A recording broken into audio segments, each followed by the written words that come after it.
ಇವತ್ತಿನ ವಿಡಿಯೋದಲ್ಲಿ ಸೂಪರಾದ ಬಸಳೆ ಸಾಂಬಾರು ಅಂದರೆ ಬಸಳೆ ಮತ್ತು ಹುರುಳಿಕಾಳು ಹಾಕಿ ಒಟ್ಟಿಗೆ ಸಾಂಬಾರು ಮಾಡ್ತಾರೆ. ಈ ಮಂಗಳೂರು ಉಡುಪಿ ಕಡೆ ಹೆಚ್ಚಾಗಿ ಈ ರೆಸಿಪಿಯನ್ನು ಮಾಡ್ತಾರೆ. ಬನ್ನಿ ಹೇಗೆ ಮಾಡೋದು ಅಂತ ನೋಡ್ಕೊಂಬರೋಣ.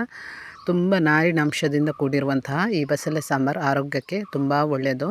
ಮೊದಲಿಗೆ ಈ ಥರ ದಂಟನ್ನು ತಗೋತೀವಲ್ಲ, ಅದರಲ್ಲಿ ಸೊಪ್ಪನ್ನೆಲ್ಲ ಬಿಡಿಸ್ಕೋಬೇಕು. ಸೊಪ್ಪನ್ನು ನಾವು ಕ್ಲೀನ್ ಮಾಡಿ ಬೇರೆನೇ ಇಟ್ಕೋಬೇಕು. ಮತ್ತು ಒಟ್ಟಿಗೆ ನಾವು ಬೇಯಿಸೋಕ್ಕಿದೆ ಹಾಕಿ ಎಲ್ಲ ಸೊಪ್ಪನ್ನು ಈ ಥರ ಬಿಡಿಸ್ಕೋಬೇಕು. ಮತ್ತು ಅದರಲ್ಲಿ ಹುಳ ಏನಾದರೂ ಇದ್ದರೆ ನೋಡಿ ಕ್ಲೀನ್ ಮಾಡಿಕೊಂಡು ಇಟ್ಕೋಬೇಕು. ನಂತರ ಇದರ ದಂಟನ್ನು ಕಟ್ ಮಾಡ್ಕೋಬೇಕು. ತುಂಬ ಸಣ್ಣಗೆ ಕಟ್ ಮಾಡ್ಕೋಬಾರ್ದು. ನೋಡಿ ಇಷ್ಟಿಷ್ಟು ಉದ್ದ ಇದ್ದರೆ ನಿಮಗೆ ಅದನ್ನು ತಿನ್ನೋಕ್ಕೆ ಚೆನ್ನಾಗಿರುತ್ತೆ. ಈ ಥರ ಎಲ್ಲ ದಂಟನ್ನು ನಾನು ಕಟ್ ಮಾಡಿ ಇಲ್ಲಿ ಒಟ್ಟಿಗೆ ಇಟ್ಕೊಂಡಿದ್ದೀನಿ.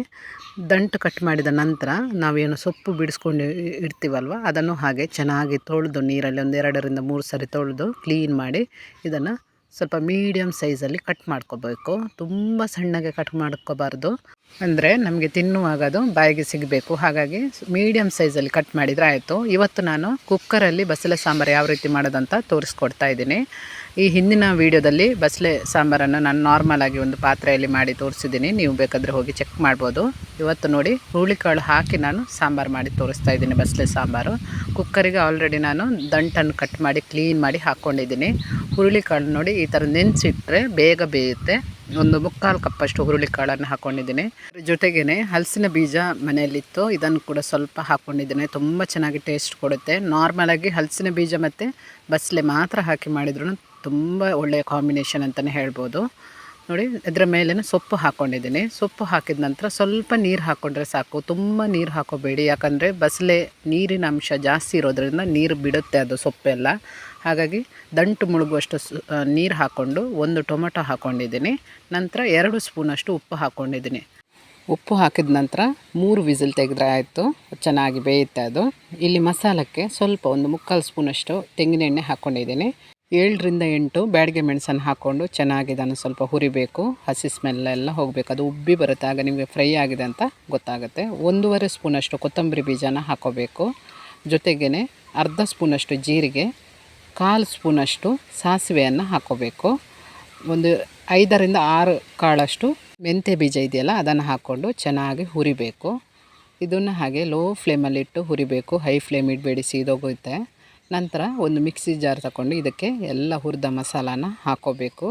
ಜೊತೆಗೇ ನಾನಿಲ್ಲಿ 1 ತೆಂಗಿನಕಾಯನ್ನು ಯೂಸ್ ಮಾಡಿದ್ದೀನಿ, ಇದನ್ನು ಇದಕ್ಕೆ ಹಾಕ್ಕೋಬೇಕು. ನಂತರ 1/4 ಸ್ಪೂನಷ್ಟು ಅರಿಶಿನ ಹಾಕ್ಕೋಬೇಕು. ಸ್ವಲ್ಪ ಸಣ್ಣ ಗಾತ್ರದ ಹುಣಸೆ ಹಣ್ಣು ಹಾಕ್ಕೊಳ್ಳಿ, ಬೇಕಾದರೆ ಹಾಕ್ಕೋಬೋದು, ಇಲ್ಲಾಂದರೆ ಪರವಾಗಿಲ್ಲ. 5 ರಿಂದ 6 ಬೆಳ್ಳುಳ್ಳಿ ಹೆಸಳು ಏನಿದೆ ಅದನ್ನು ಹಾಕ್ಕೋಬೇಕು. 1/4 ಭಾಗದಷ್ಟು ಈರುಳ್ಳಿ ಹಾಕ್ಕೊಂಡು ಸ್ವಲ್ಪ ನೀರು ಹಾಕ್ಕೊಂಡು ನುಣ್ಣಗೆ ರುಬ್ಬಬೇಕು. ಇಲ್ಲಿ ನಾನು 3 ವಿಸಿಲ್ ತೆಗೆದಿದ್ದೀನಿ ಕುಕ್ಕರಲ್ಲಿ. ಇದನ್ನೀಗ ಒಂದು ಪಾತ್ರೆಗೆ ಚೆನ್ನಾಗಿ ಬೆಂದಿದೆ ಬಸಳೆ ಸೊಪ್ಪು ಮತ್ತು ದಂಟು, ಜೊತೆಗೆ ಹುರುಳಿಕಾಳು. ನೋಡಿ ನಾವು ಪ್ರೆಸ್ ಮಾಡಿದಾಗ ಬೆರಳಲ್ಲಿ ಅದು ಕಟ್ ಆಗಬೇಕು, ಆಗ ಹುರುಳಿಕಾಳು ಚೆನ್ನಾಗಿ ಬೆಂದಿದೆ ಅಂತ ಅರ್ಥ. ಇದು ಚೆನ್ನಾಗಿ ಈಗ ಬೆಂದಿದೆ. ಜೊತೆಗೇ ದಂಟು ನೋಡಿ ಈ ಥರ ಪ್ರೆಸ್ ಮಾಡಿದಾಗ ನೋಡಿ ಅದು ಎಷ್ಟು ಸ್ಮೂತಾಗಿ ಬಂದರೆ ದಂಟು ಚೆನ್ನಾಗಿ ಬೆಂದಿದೆ ಅಂತ ಗೊತ್ತಾಗುತ್ತೆ ನಮಗೆ. ಈಗ ನಾವು ರುಬ್ಬಿ ನೈಸ್ ಪೇಸ್ಟ್ ಮಾಡ್ಕೊಂಡಿರುವಂತಹ ಮಸಾಲಾನ ಇದಕ್ಕೆ ಹಾಕ್ಕೋಬೇಕು. ನಾವು ತುಂಬ ತೆಳು ಮಾಡ್ಕೋಬಾರ್ದು, ಸ್ವಲ್ಪ ದಪ್ಪನೇ ಇರಬೇಕು ಬಸಳೆ ಸಾಂಬಾರು. ತೆಳು ಮಾಡಿಕೊಂಡ್ರೆ ನಿಮಗೆ ಅಷ್ಟು ಚೆನ್ನಾಗಿ ರುಚಿ ಬರಲ್ಲ.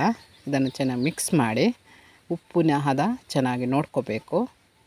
1 ಕುದಿ ಬರೋಕ್ಕೆ ಇದನ್ನು ಬಿಡಬೇಕು. ಈಗ ನಾವು ಬಸಳೆ ಆರೋಗ್ಯಕ್ಕೆ ತುಂಬ ಒಳ್ಳೆಯದು. ನೀರಿನಾಂಶ ಜಾಸ್ತಿ ಆಗಿದ್ರಲ್ಲಿ ಇರುತ್ತೆ, ಹಾಗಾಗಿ ತುಂಬ ಒಳ್ಳೆಯದಂತ ಆರೋಗ್ಯಕ್ಕೆ ಹೇಳ್ತಾರೆ. ರುಚಿಗೆ ಸ್ವಲ್ಪ ನೀವು 1/2 ಸ್ಪೂನಷ್ಟು ಬೆಲ್ಲ ಅಥವಾ ಸಕ್ಕರೆ ಹಾಕ್ಕೊಳ್ಳಿ, ಟೇಸ್ಟ್ ಚೆನ್ನಾಗಿ ಬರುತ್ತೆ.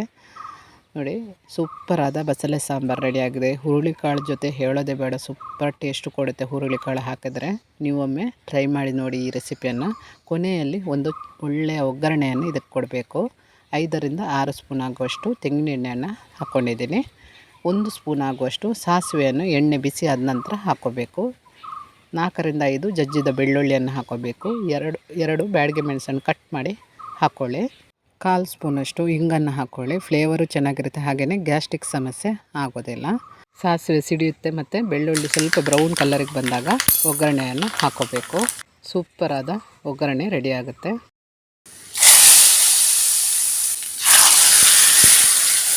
ಮಧ್ಯಾಹ್ನದ ಊಟಕ್ಕೆ ಒಳ್ಳೆಯ ಒಂದು ರೆಸಿಪಿ ಅಂತಲೇ ಹೇಳ್ಬೋದು ಬಸಳೆ ಸಾಂಬಾರು. ಇದರ ಜೊತೆಗೆ ಹಲಸಿನ ಹಣ್ಣಿನ ಬೀಜ ಅಥವಾ ಹುರುಳಿಕಾಳು ಹಾಕಿ ಒಮ್ಮೆ ನೀವು ಮಾಡಿ ನೋಡಿ. ಅಥವಾ ನಾನ್ ವೆಜ್ ಆದರೆ ನೀವು ಏನು ಸಿಗಡಿ ಅಥವಾ ಫ್ರಾನ್ಸ್ ಸಿಗುತ್ತಲ್ವ, ಸಣ್ಣ ಫ್ರಾನ್ಸ್ ಸಿಗುತ್ತೆ, ಅದನ್ನು ಹಾಕಿ ಮಾಡಿದ್ರೂ ತುಂಬ ಚೆನ್ನಾಗಿರುತ್ತೆ. ನನ್ನ ಚಾನಲ್ ವೀಡಿಯೋಸ್ ಇಷ್ಟ ಆದರೆ ಸಬ್ಸ್ಕ್ರೈಬ್ ಮಾಡೋದನ್ನು ಮರಿಬೇಡಿ. ಲೈಕ್ ಮಾಡಿ, ಶೇರ್ ಮಾಡಿ. ಸಿಗೋಣ ಇನ್ನೊಂದು ವೀಡಿಯೋದ ಜೊತೆಗೆ. ಎಲ್ರಿಗೂ ನಮಸ್ಕಾರ.